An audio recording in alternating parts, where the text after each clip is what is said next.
Halo, berjumpa lagi bersama saya Simon. Kali ini aku akan meneruskan cerita film Donghua yang berjudul Legendary Overlord episode 3. Di mana episode yang lalu Kuei Ying berhasil mengalahkan Shadow Leopard. Di episode kali ini Kuei Ying akan bertarung melawan Raja Serigala Bulan Perak untuk mengambil hatinya yang akan diberikan kepada Master Bai Yuanji. Gimana kisah petualangan Kuei Ying? Kita langsung saja ke alur ceritanya. Let's go.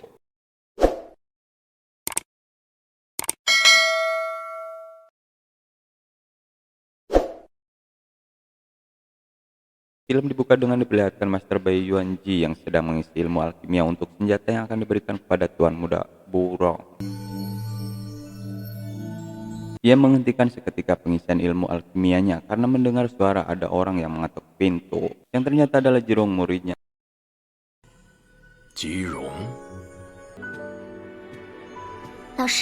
Lalu Master Bai Yuanji bertanya kepada Jirong untuk apa malam-malam mencarinya. 这么晚，你找我有事啊？ Jirong memberitahu Master Bai Yuanji bahwa Kuei Ying yang beberapa hari lalu menemuinya.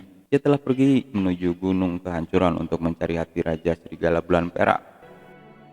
本想让他知难而退，这小子 Lalu kita beralih ke gunung kehancuran di mana Jongshan dan Kuei Ying berada. Sambil menunggu Kuei Ying bangun dari pingsannya, Jongshan memanggang daging hasil buruannya. Lalu Kuei Ying pun bangun mengagetkan Jongshan yang sedang melamun sambil memanggang daging. Jongshan pun menyuruh Kuei Ying yang baru bangun dari pingsannya supaya makan untuk memulihkan tenaganya. Sambil makan, Kuei Ying memberitahu pamannya bahwa ia sudah berhasil menerobos teknik tingkat 1 tombak salju es hitam. 阴影豹之流的威胁不到我了。你说什么？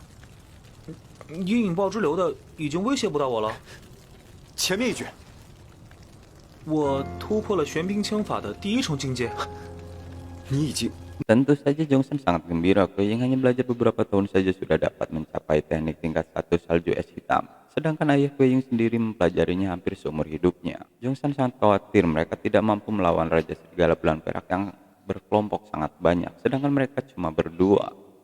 Kuei Ying meyakinkan pamannya bahwa ia akan berhasil membunuh Raja Serigala Bulan Perak. Dalam penyergapannya kali ini, Kuei Ying akan memanfaatkan buruannya, Raja Serigala Bulan Perak, untuk menerobos level tombak es tahap berikutnya. Dalam perjalanan, Kuei Ying menyusun strategi untuk pemburuan Raja Serigala kali ini. Kuei Ying berniat langsung menerobos untuk membunuh Raja Serigala, sedangkan Paman Jong menahan Serigala di belakang. Raja Serigala melihat ada yang datang, ia pun langsung mengerahkan pasukannya. 你我同时冲入狼群， Kuei Ying berniat langsung menerobos untuk membunuh Raja Serigala, sedangkan Paman Jong menahan Serigala di belakangnya Kuei Ying, biar bisa saling melindungi. 我只是个脑子一根筋的武疯子。 Satu persatu serigala berhasil dibunuh, kumpulan serigala pun mulai berkurang. Sedangkan Paman Jong terus menahan serigala-serigala lain yang terus menyerang melindungi rajanya. Kuei Ying dan Raja Serigala Bulan Perak pun bertarung. Raja Serigala mengeluarkan api menyerang Kuei Ying. Lalu ia menyerang Kuei Ying yang dari tadi hanya menghindari serangan Raja Serigala. Ketika Raja Serigala lengah, Kuei Ying memanfaatkan situasi. Ia mengeluarkan teknik tombak saljunya untuk menyerang Raja Serigala.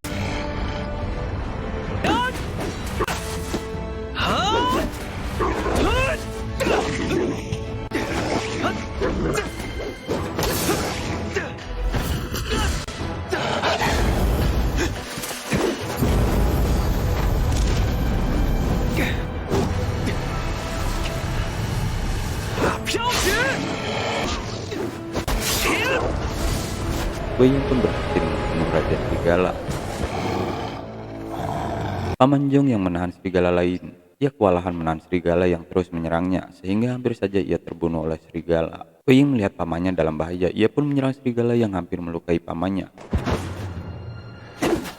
Seekor induk serigala datang untuk melindungi anaknya yang diburu oleh Kuei Ying. Lalu ia teringat ibunya ketika melindungi dirinya semasa ia masih kecil. Kuei Ying pun melepaskan indukan serigala tersebut. Di perjalanan pulang, Kuei Ying menagih janji kepada pamannya. Dulu pamannya pernah berjanji setelah Kuei Ying mendapat plat besi hitam gedung Longshan, ia akan diberitahu kenapa ibunya ditangkap. 这个铁令也只是第1步吧。 Di tempat lain, 2 orang bandit mengawasi Kuei Ying dan Jongshan yang membawa bulu serigala bulan perak. Lalu kita beralih ke kumpulan para bandit aliansi pedang. Gobin, ketua aliansi pedang, marah. Ia menyuruh menculik para wanita, tapi yang dibawa adalah 2 koki laki-laki tanpa kok. Karena kalau dilepaskan kembali, si koki yang sudah mengetahui tempat persembunyiannya tentu saja akan membuat masalah.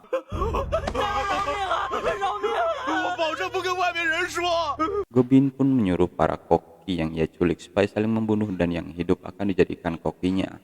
Karena merasa takut, si koki pun saling membunuh untuk bertahan hidup.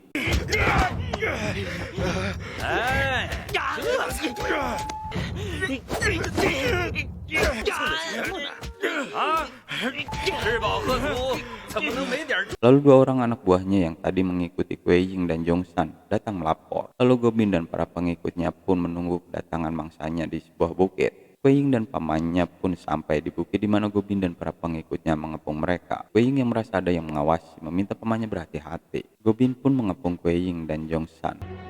弯刀猛那帮杂碎的臭女，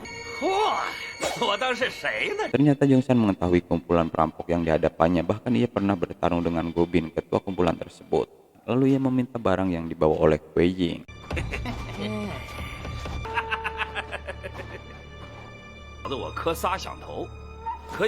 Karena pamannya sedang terluka, Kuei Ying meminta pamannya untuk beristirahat. Para bandit biar dia yang menghajarnya, dan film pun bersambung. Akankah Kuei Ying dapat melumpuhkan Gobin dan kumpulannya? Kita tunggu di episode selanjutnya. Terima kasih telah menonton, sampai jumpa.